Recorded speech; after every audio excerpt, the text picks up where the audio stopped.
Hi, I'm Jemma Wilson from Crumbs and Doilies Cupcakes. In this video, I'm going to show you how to make royal icing from scratch, and then you can use that royal icing to decorate your cupcakes even cooler. I've got 400 grams of sifted icing sugar and 15 grams of powdered egg white, and then I'm going to add cold water gradually. We'll just turn it on to the minimum speed. And I'm going to start with 4 tablespoons and just give it a bit of a mix and see how it goes. You kind of really need a standalone mixer. To stand there with your hand blender for 15 minutes might be a bit, well, boring. You can see it's starting to come together a little bit. I'm just going to increase the speed a little bit just to get a bit of a beating going on. What you want is like a stiff peak. I can tell it's ready because it's nice and white. It's got nice sort of stiff to medium peaks in there. You see? So we'll whack that in a bowl. You've got to be quite careful with royal icing because it dries really, really quickly. I'm going to put it in an airtight container straight away. Yum! Now we can get ready for our piping extravaganza. The first thing you need to do is to prepare your piping bag, and I'm going to use a disposable piping bag. It's quite a small one. Snip the end off so that you can pop your piping nozzle in. There's quite a lot of extra action going on at the back here, so I'm going to just trim the back of it off as well. Turn it inside out like this so I don't make a mess. I'm going to use a number 2 nozzle, which is a really versatile one. It's just right for writing and basic drawing and stuff. I'm just going to pop it all the way to the bottom, just give it a little tug. So, the royal icing that you made earlier is all safe and sound and tucked up in its little bowl. I'm just going to take a nugget of it, like a small golf ball size amount, and just whack it in another bowl, maybe a tiny bit extra. It's a good measure.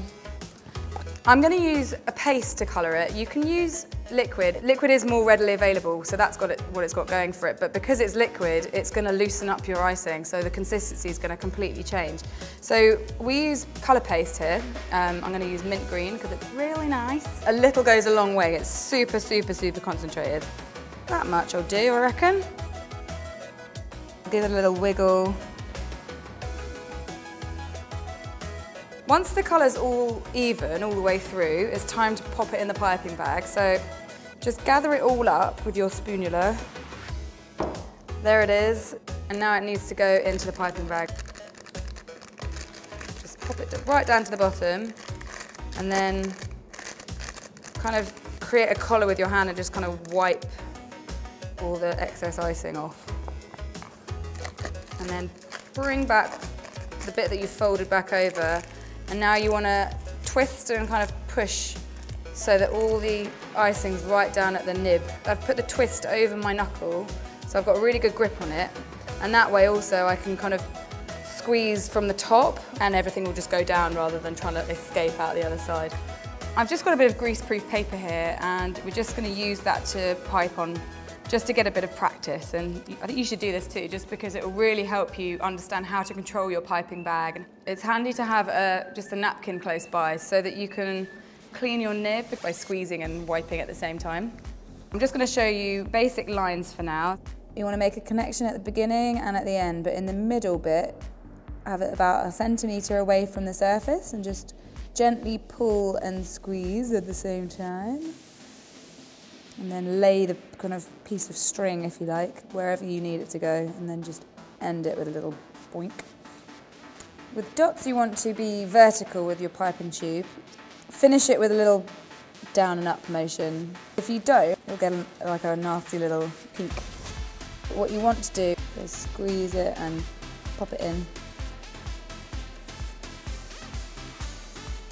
So the third shape you'll make will probably be a curve, and again, you want to start with a connection, bring it off the surface. Because you're gently squeezing and not pulling too fast, once you've got the balance right, you can use this like it's a piece of string and just drop it down wherever you want. And when you've finished what you're doing, just connect at the end like that.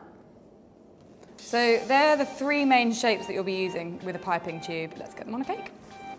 So when you're writing, the same thing applies. making a connection at the top and the bottom, or the left and the right of each part of the letter.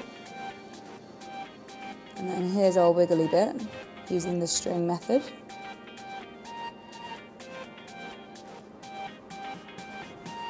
And then I'm going to follow the curve of the cake to write food tube on the bottom here.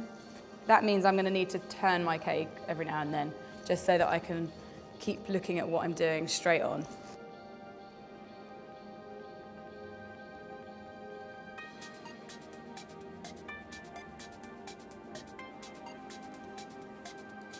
So there it is. A really cute, decorated cupcake using royal icing. Practice, practice, practice. You could be doing things like this, which was all royal icing on buttercream, using different size nozzles, so a smaller one for the top there, a thicker one for the bottom and the filling. Yeah, it's really, really versatile. You can make all your cakes look amazing.